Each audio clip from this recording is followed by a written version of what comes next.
આયનીય અથવા વિદ્યુત સહસંયોજક બંધ. આયનીય અથવા વિદ્યુત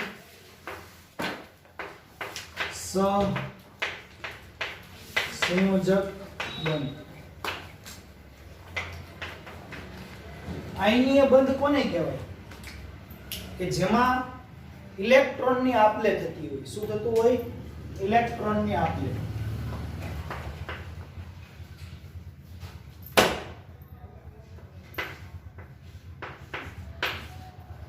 ઇલેક્ટ્રોનની શું થતું હોય? ઇલેક્ટ્રોનની આપ-લે એટલે શું? આયનીય બંધ કોની કોની વચ્ચે બને? તો કે ધાતુ અને અધાતુ. અધાતુ કેમ કીધા? ધાતુ અને અધાતુ. ધાતુમાં એટલે આપણે એને કહીએ છીએ વિદ્યુત ધનમય, વિદ્યુત ધન અને વિદ્યુત ઋણ. આ બે તત્વો વચ્ચે બને એ બંધને આપણે આયનીય બંધ કહીએ છીએ. ધાતુ તત્વો એટલે ક્યાં? સમૂહ નંબર 1 અને સમૂહ નંબર 2. આ ધાતુ તત્વો કહીએ છીએ આપણે. સમૂહ નંબર 1 અને સમૂહ નંબર 2 ના કોણ? Sodium, potassium, rubidium, caesium, magnesium, calcium, strontium, barium, beryllium, lithium છે.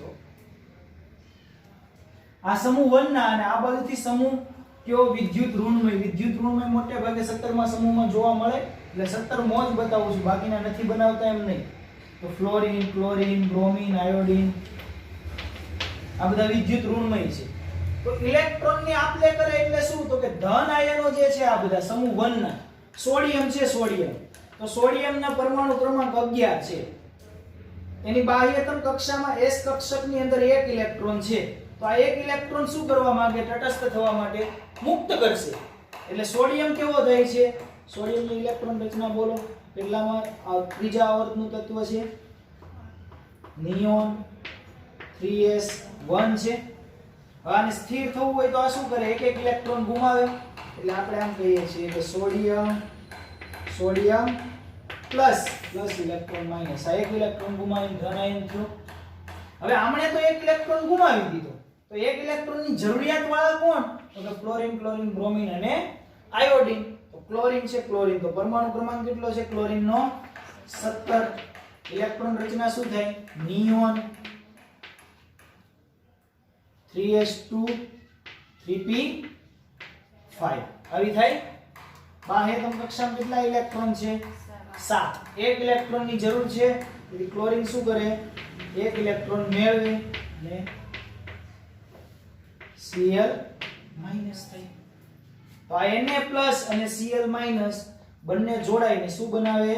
મીઠું NaCl, સોડિયમ ક્લોરાઇડ. તો આમાં શું થયું? ઇલેક્ટ્રોનની આપ-લે થઈ. જુઓ અહીંયા ઇલેક્ટ્રોન આ ભાઈએ ગુમાવ્યો ને આ એને ઇલેક્ટ્રોન મેળવ્યો. તો ઇલેક્ટ્રોનની જે આપ-લે થાય ત્યાં કયો બંધ બને? આયનીય બંધ. આયનીય શબ્દ આવ્યો આયન ઉપરથી. શેના ઉપરથી? આયન ઉપરથી. આપણે કોઈ પણની ઉપર પોઝિટિવ વીજભાર આવે અથવા નેગેટિવ વીજભાર આવે તેના આયન કહીએ છીએ કે નહીં? Sodium ion, potassium ion, rubidium ion. Ion શબ્દ ક્યારે બોલી શકીએ? એના ઉપર વીજભાર આવે ત્યારે. અને તટસ્થ ક્યારે બોલીએ છીએ? વીજભાર રહિત છે ત્યારે, મતલબ વીજભાર નથી ત્યારે. ક્લિયર? સહસંયોજક એટલે શું? સહિયારી ભાગીદારી. સહસંયોજકનો મતલબ શું થઈ ગયો? વિદ્યુતીય રીતે સરખી ભાગીદારી. આજે દુકાન ખોલતો નથી, બરોબર? સરખી ભાગીદારી કરવાની છે. સરખી ભાગીદારી એટલે કેવી? ઇક્વલ. આ હાઇડ્રોજન છે, એમની બાહ્યતમ કક્ષામાં 1 ઇલેક્ટ્રોન છે. આ બીજો હાઇડ્રોજન છે, એમની બાહ્યતમ કક્ષામાં 1 ઇલેક્ટ્રોન છે. બંનેને 1 ઇલેક્ટ્રોનની જરૂર છે. આમાં કોઈને આપવાની જરૂર નથી. બંનેને જરૂરિયાત છે. બંને પાર્ટનરશિપ કરી લેશે. એટલે આ બંધ કેવો બન્યો? સહસંયોજક. આ ક્લોરીન છે, બાહ્યતમ કક્ષામાં 7 ઇલેક્ટ્રોન હોય. આ બીજો ક્લોરીન છે, એની બાહ્યતમ કક્ષામાં કેટલા હોય? 7 ઇલેક્ટ્રોન હોય. આને પણ આ અષ્ટક પૂર્ણ કરવા 1 ઇલેક્ટ્રોનની જરૂર છે કે નહીં? એવી રીતે આને અષ્ટક પૂર્ણ કરવા માટે 1 ઇલેક્ટ્રોનની જરૂર છે. તો આને એક ઇલેક્ટ્રોનની જરૂર, આને એક ઇલેક્ટ્રોનની જરૂર, બંનેમાંથી કોઈ આપે એમ છે નહીં, બંનેને જરૂરિયાત, તો બંને શું કરે? ભાગીદારી, એટલે સહિયારી ભાગીદારી થઈ. હવે આ ક્લોરીન શું કે ઇલેક્ટ્રોન મારા છે, આ ક્લોરીન શું કે ઇલેક્ટ્રોન મારા છે, આ બંને વચ્ચે જે બંધ બન્યો એને કહેવાય વિદ્યુત સહસંયોજક બંધ.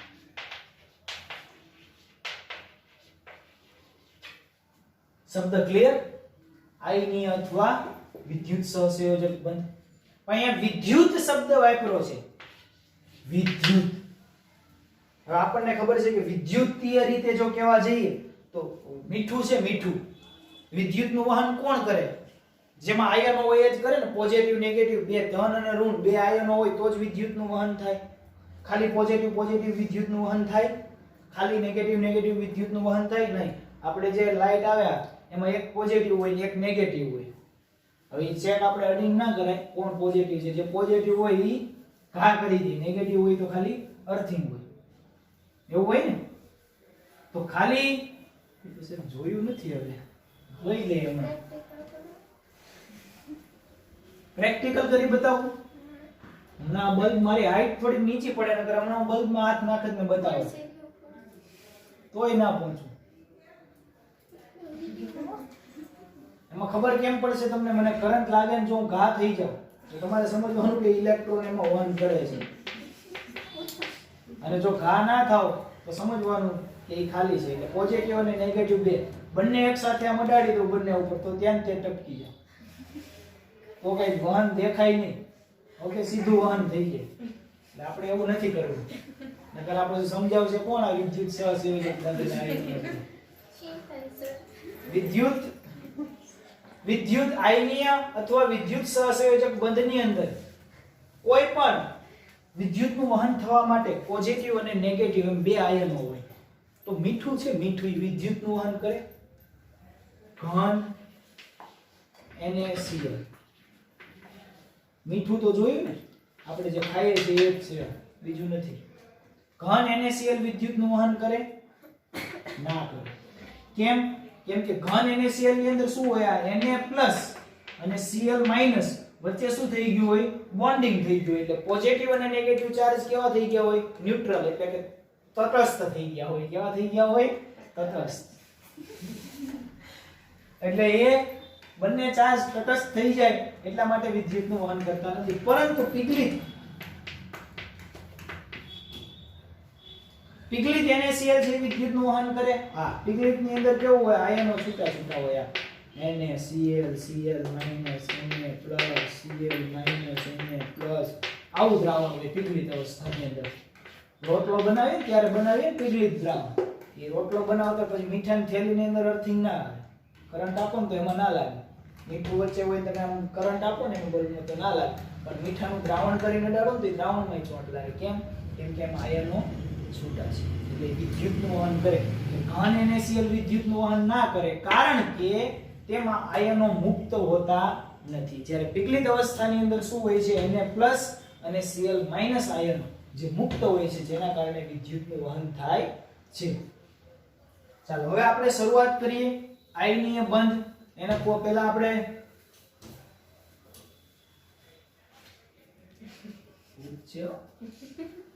કોસેલ અને લુઈસના સિદ્ધાંતના ઉપયોગથી આયનીય અથવા વિદ્યુત સહસંયોજક બંધની આપણે સમજૂત કરીએ તો અનુવર્તી તટસ્થ પરમાણુમાં ધન અથવા ઋણ આયનોની બનવાની સરળતા. જેટલો ધન અને ઋણ આયન સરળતાથી બને ને, જેટલો ધન અને ઋણ આયન સરળતાથી તમારો બનશે ને એટલો તમારો બંધ છે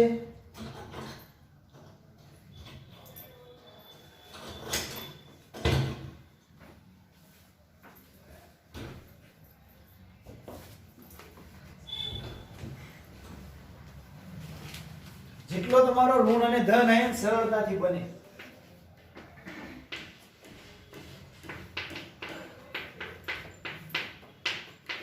સરળ બની.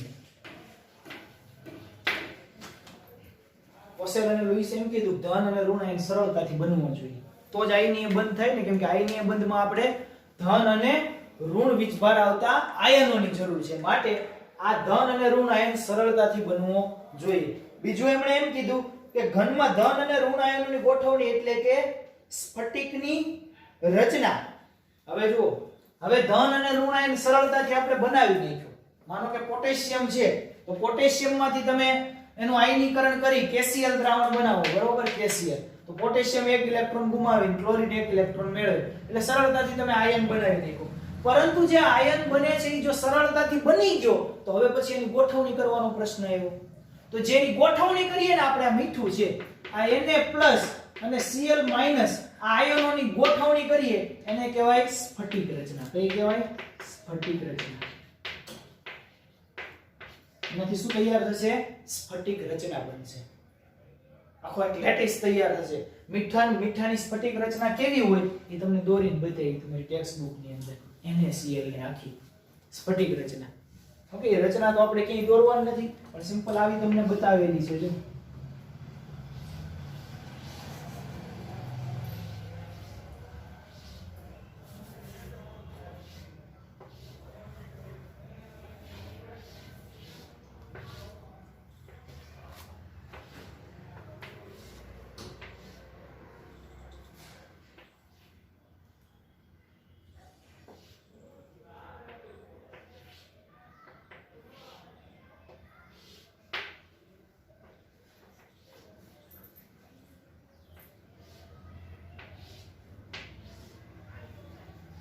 કેવી ખીચડી તૈયાર થઈ ગઈ. સ્ફટિક રચના તમને મીઠાની બતાવેલી છે. ઓકે, તમારી ટેક્સ્ટમાં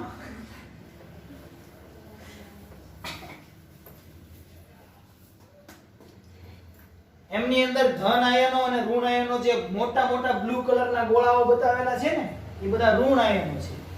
એક સોડિયમ પરમાણુની એક ધન આયનની આજુબાજુ ઋણ આયન કેટલા હોય? આ એક સોડિયમ હોય ને, એક સોડિયમ Na+ એની આજુબાજુ ઋણ આયન કેટલા હોય? કેટલાનો સહિયારો હોય ખબર? 6 નો. કેટલાનો? 6 નો. ચારેય બાજુ એક ઉપર અને એક પાછળ 6 નો સહિયારો હોય. 6 ક્લોરીન સાથે જોડાયેલો હોય. કેટલા ક્લોરીન? 6 ક્લોરીન સાથે. એવી જ રીતે બીજા 6 સોડિયમ સાથે જોડાયેલો. એટલે એક પરમાણુ કેટલાને સંલગ્ન છે? બીજા કેટલાને છે? 6 ને સંલગ્ન છે. 6 પરમાણુ સાથે જોડાયેલો છે. એમાં તો એક જ આકૃતિ બતાવેલી છે એટલે સ્ફટિક પૂરો દેખાય નહીં. અને કોઈ પૂછે કે એક સોડિયમ પરમાણુ છે એ બીજા કેટલાની સાથે જોડાયેલો હોય તો કેટલાની સાથે જોડાયેલો? બીજા 6 ક્લોરીન પરમાણુ સાથે જોડાયેલો. એવી જ રીતે એક ક્લોરીન પરમાણુ બીજા કેટલા ધન આયન સાથે જોડાયેલો હોય? તો કે 6 ધન આયન સાથે જોડાયેલો હોય છે. હવે ઘનમાં ધન અને ઋણ આયનોની ગોઠવણી ને આપણે જે સ્ફટિક રચના કીધી તેમાં ઇલેક્ટ્રોન શું થાય છે? હકીકતમાં આપણે આયનીય બંધ એટલે શું કહીએ છીએ? કોઈ તટસ્થ પરમાણુમાંથી ઇલેક્ટ્રોનને દૂર થવાની વૃત્તિ, એને આપણે શું કહીએ છીએ? આયનીકરણ થયું એવું કહીએ છીએ. તટસ્થ પરમાણુમાંથી જ ઇલેક્ટ્રોન, તટસ્થ એટલે કેવો? કે જેમાં કોઈ પણ પ્રકારનો ઇલેક્ટ્રોન નથી, આવું છે વીજભાર રહિત. એમાંથી એક ઇલેક્ટ્રોન દૂર થાય એટલે આના ઉપર વીજભાર આવે. એમાં સોડિયમ અને ક્લોરીનની બે પ્રક્રિયાઓ તમને આપેલી છે. અહીંયા X લીધો છે. M બરાબર શું લીધું છે? M બરાબર ધાતુ. M બરાબર ધાતુ. ધાતુ કઈ? સમૂહ 1 અને સમૂહ 2 ની. અને X બરાબર કોણ? હેલોજન. હેલોજન કોણ? ક્લોરીન, ક્લોરીન, બ્રોમીન અને આયોડીન. X બરાબર કોણ છે? વિદ્યુત ઋણમય તત્વો અને M બરાબર કોણ છે? વિદ્યુત ધનમય તત્વો. આ ઇલેક્ટ્રોન ગુમાવે છે, ઇલેક્ટ્રોન ગુમાવે અને આ ઇલેક્ટ્રોન મેળવે. તો આયનો ઇલેક્ટ્રોનની આપલે થઈ કે નહીં એટલે એમની વચ્ચે શું બનશે? વિદ્યુત સહસંયોજક બળ. હવે ઇલેક્ટ્રોન પ્રાપ્તિ એન્થાલ્પી, ઇલેક્ટ્રોન ગેઇન એન્થાલ્પી. હવે આમાં ઇલેક્ટ્રોન ગેઇન એન્થાલ્પી નું શું ફાળો આવ્યો? તો તમે જે અભ્યાસ કરી ગયા આવર્ત કોષ્ટકની અંદર એ જ છે. વાયુમય પરમાણુમાંથી અવસ્થામાંથી એક ઇલેક્ટ્રોન મેળવે તેના એન્થાલ્પીમાં ફેરફાર થાય. ભાઈ ઇલેક્ટ્રોન મેળવે કે ગુમાવે? જુઓ તમે, ઇલેક્ટ્રોન મેળવે કે ગુમાવે? એન્થાલ્પી એટલે શું? ઊર્જા. એન્થાલ્પી એટલે શું? ઊર્જા, જેને આપણે H વડે દર્શાવીએ છીએ. જેના વડે? H વડે, એન્થાલ્પી. ડેલ્ટા એટલે શું? એન્થાલ્પીમાં થતો ફેરફાર. અને Eg એટલે શું? ઇલેક્ટ્રોન ગેઇન એટલે કે ઇલેક્ટ્રોન પ્રાપ્તિ એન્થાલ્પી. હવે ઇલેક્ટ્રોન પ્રાપ્તિ એન્થાલ્પી છે, ઇલેક્ટ્રોન આ ધાતુ તત્વ છે તો ઇલેક્ટ્રોન ગુમાવે. ઇલેક્ટ્રોન ગુમાવે, ગુમાવવા માટે આને ઊર્જા તો આપવી પડશે કે નહીં? ઇલેક્ટ્રોન ગુમાવે તો શું કરવું પડે? ઊર્જા આપવી પડે કે નહીં? તો જ આ ધાતુ તત્વમાંથી ઇલેક્ટ્રોન છૂટો પડશે અને આવી રીતે આયન બનશે. ઊર્જા આપશું તો. હવે એવી જ રીતે આ ઋણ આયન છે. આ ઇલેક્ટ્રોન શું કરશે? મેળવશે. મેળવે તો શું થાય? Cl- થાય. તો ગુમાવે તો ઊર્જા આપવી પડે એટલે ધન હશે. આપણે ઊર્જા આપીએ તો ધન વડે જ બતાવવી પડે ને. કોઈ પણને ઊર્જા આપીએ તો. અને આમાંથી તો ઉષ્મા રિલીઝ થતી છે એટલે ઉષ્મા ક્ષેપક પ્રક્રિયા છે. કઈ છે? અને આ ઉષ્મા શોષક પ્રક્રિયા છે. જ્યારે જ્યારે તમારે આયનીકરણ કરવું છે, આયનીકરણ કરવું છે, કોઈ પણ ધાતુ તત્વનું આયનીકરણ કરવું છે એટલે એને તમે ઊર્જા આપશો. શું કરશો? ઊર્જા આપશો. એટલે આ ઊર્જાનું શું કરશે? શોષણ કરશે. શું કરે? શોષણ કરે. શોષણ કરે એટલે પછી આમાંથી ઇલેક્ટ્રોન છે એ શું થાય? મુક્ત થાય. પણ ક્યારે મુક્ત થયો? ઊર્જા આપીને ઊર્જાનું શોષણ કર્યું. આપી એટલે પોઝિટિવ ધન હોય એટલે આ ઉષ્મા શોષક પ્રક્રિયા. એવી રીતે આ તત્વ છે ઇલેક્ટ્રોન મેળવે. હવે ઇલેક્ટ્રોન મેળવે એટલે એમાંથી શું થશે? ઉષ્મા રિલીઝ થશે એટલે છૂટી પડશે ઉષ્મા. એટલે આમાંથી ઉષ્મા મુક્ત થાય. માટે આપણે એને ઉષ્મા ક્ષેપક પ્રક્રિયા કહીએ છીએ. કઈ પ્રક્રિયા કહીએ? ઉષ્મા ક્ષેપક. તો ઉષ્મા ક્ષેપક અને શોષક પ્રક્રિયા છે. ઇલેક્ટ્રોન ગેઇન એન્થાલ્પી કેવી છે? ઉષ્મા ક્ષેપક અને શોષક. ચાલો, આથી જ સહજ છે કે આયનીય બંધમાં પ્રમાણમાં નીચી આયનીકરણ એન્થાલ્પી ધરાવતા તત્વો અને ઇલેક્ટ્રોન પ્રાપ્તિ એન્થાલ્પીના ઊંચા મૂલ્ય ધરાવતા તત્વો સાથે રચાય છે. બ્લેક અક્ષરથી ડાર્ક અક્ષરથી એવું લખેલું છે કે આથી એવું કીધું છે કે ભાઈ ઇલેક્ટ્રોન આયનીકરણ એન્થાલ્પી ઓછી. હવે આયનીકરણ એન્થાલ્પી ઓછી કોની હોય? ધાતુ તત્વોની આયનીકરણ એન્થાલ્પી ઓછી હોય કે નહીં? અને ઊંચી ઇલેક્ટ્રોન પ્રાપ્તિ એન્થાલ્પી. તો ઊંચી ઇલેક્ટ્રોન પ્રાપ્તિ એન્થાલ્પી કોની છે? સૌથી વધારે ક્લોરીનની છે, 349 છે કે નહીં? સૌથી હાઈએસ્ટ એની છે. તો ઊંચી ઇલેક્ટ્રોન પ્રાપ્તિ એન્થાલ્પી અને નીચી આયનીકરણ ઊર્જા આ બંને ધરાવતા હોય એમની વચ્ચે કયો બંધ રચાય છે? આયનીય બંધ રચાય છે. ચલો, મોટા ભાગના આયનીય સંયોજનો ધન આયન ધાતુ તત્વોમાંથી બને છે અને ઋણ આયન છે એ અધાતુ તત્વોમાંથી બને છે. પણ એમાંનો એક અપવાદ છે NH4+, જે આપણે ગણવાનું નથી. મોટા ભાગના બધાને મોટા ભાગના આયનીય સંયોજનો શેમાંથી બને? તો કે ધન આયન ધાતુમાંથી અને ઋણ આયન અધાતુ તત્વોમાંથી બને છે, સિવાય NH4+. આયનીય સંયોજનોની સ્ફટિક અવસ્થામાં હોય છે. ધન આયન અને ઋણ આયનની વચ્ચે કુલંબિક પારસ્પરિક ક્રિયા સાથે જકડાઈને ક્રમબદ્ધ. કુલંબિક પારસ્પરિક ક્રિયા એટલે શું? તો કે ધન આયન અને ઋણ આયન આવ્યા તો હવે ધન આયન અને ઋણ આયનને સ્ટેબલ તો રાખવા કે નહીં? તો ધન આયન અને ઋણ આયનને સ્થિર થવા માટેનું જે બળ છે એ બળને કીધેલું છે કુલંબિક બળ. એ કુલમ છે એ વૈજ્ઞાનિકનું નામ છે. કુલમ નામના વૈજ્ઞાનિકે બળની શોધ કરી હતી, માટે એ બળોને આપણે કહીએ છીએ કુલંબિક બળ. ચાલો, સ્ફટિક તમને અહીંયા આપેલો છે સરસ મજાનો છે. Na+, નાના બચ્ચા દેખાય ને ઈ કોણ છે? સોડિયમ. અને મોટા મોટા દેખાય છે ને ઈ કોણ છે? ક્લોરીન. હવે એમ કીધું છે કે આયનીય સંયોજનોમાં શું હોય? આયનીકરણ એન્થાલ્પી હોય અને બીજી કઈ હોય? ઇલેક્ટ્રોન પ્રાપ્તિ એન્થાલ્પી. હવે આયનીકરણ એન્થાલ્પી અને ઇલેક્ટ્રોન પ્રાપ્તિ એન્થાલ્પીનો સરવાળો ધન હોય છે. એટલે ઈ શું સમજાવું? સરવાળો હંમેશા ધન હોય. આયનીકરણ એન્થાલ્પીમાં શું થાય?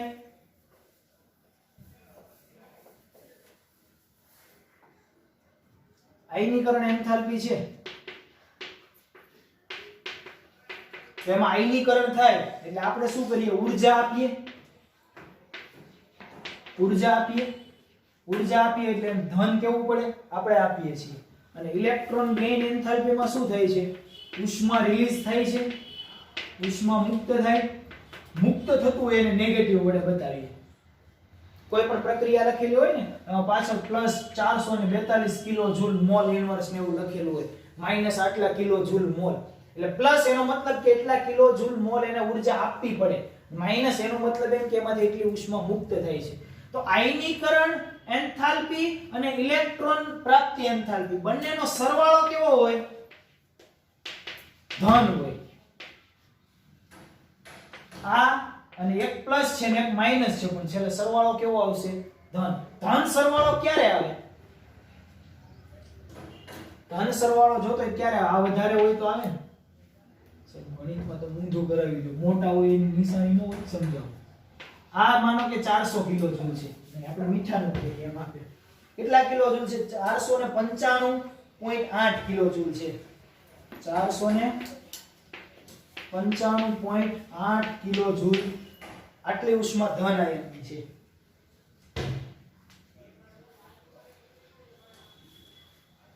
અને ક્લોરીન ની -348.7.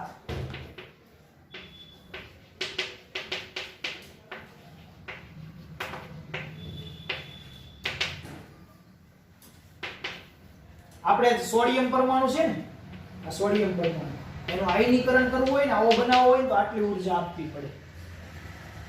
ત્યારે એ સોડિયમ માંથી એક ઇલેક્ટ્રોન છૂટો પડે.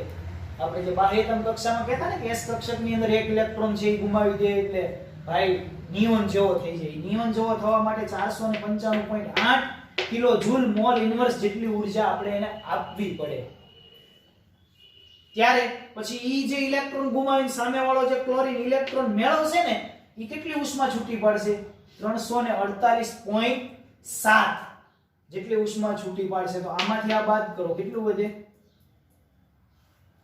કરો બાદ. બાકી હું બાદ બાકી કરું. 147.1 x બને 47.1 કિલો જૂલ મોલ ઇન્વર્સ. આટલું સ્પીડ થી તમને સરવાળો કરતા આવડવો જોઈએ. આટલી ઉષ્મા. તો કેવું કીધું કે સરવાળો કેવો હોય?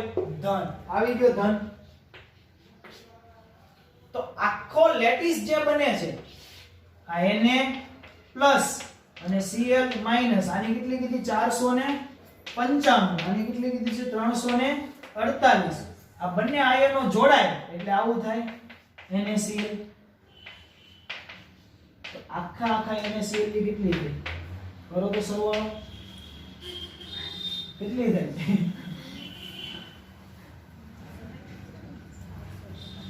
કરો કેટલી થાય? 700 9 700 ને 788 કેટલી થાય? 788. હવે આ 788 શું કામ થઈ? આ શું બતાવે 788? તો NaCl નો સ્ફટિક, આ Na અને Cl આમની વચ્ચે બંધ જ્યારે બને ને, હંમેશા યાદ રાખો, બંધ જ્યારે બને ત્યારે ઉષ્મા મુક્ત થાય. બંધ બને ત્યારે ઉષ્મા મુક્ત થાય.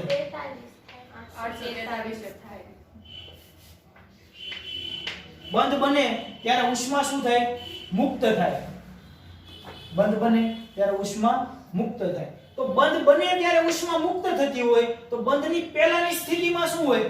તો કે બંધ લઈ આવવા માટે એને ઉષ્મા આપી છે. બંધ બનાવવો નથી, પહેલા એનું આયનીકરણમાં અને ઇલેક્ટ્રોન ગેઇન પ્રાપ્તિમાં એટલી ઊર્જા એની જરૂર પડી છે. તો આખો સ્ફટિક બને છે NaCl નો, ત્યારે એમાંથી જે ઉષ્મા મુક્ત થાય છે એ ઉષ્મા મુક્ત થતી ઉષ્મા કઈ છે? આ જ છે. જેટલી એમણે શોષણ કરીને છૂટી પાડેલી છે ને પર્ટિક્યુલર આયનો એ જ એની મુક્ત થતી ઉષ્મા. તો હું એમ કહું કે NaCl ની અહીંયા આ તો જે આવે NaCl ની સ્ફટિક બને છે, જ્યારે સ્ફટિક તૈયાર થાય છે ત્યારે એ -78 જેટલી ઉષ્મા મુક્ત કરે છે. આનો સરવાળો નથી કહેતો. NaCl નો સ્ફટિક જ્યારે ક્રિસ્ટલ આખો તૈયાર થાય ત્યારે એમાંથી -788 કિલો જૂલ મોલ ઇન્વર્સ જેટલી ઉષ્મા એમાંથી મુક્ત થાય. એનો મતલબ એવો થઈ ગયો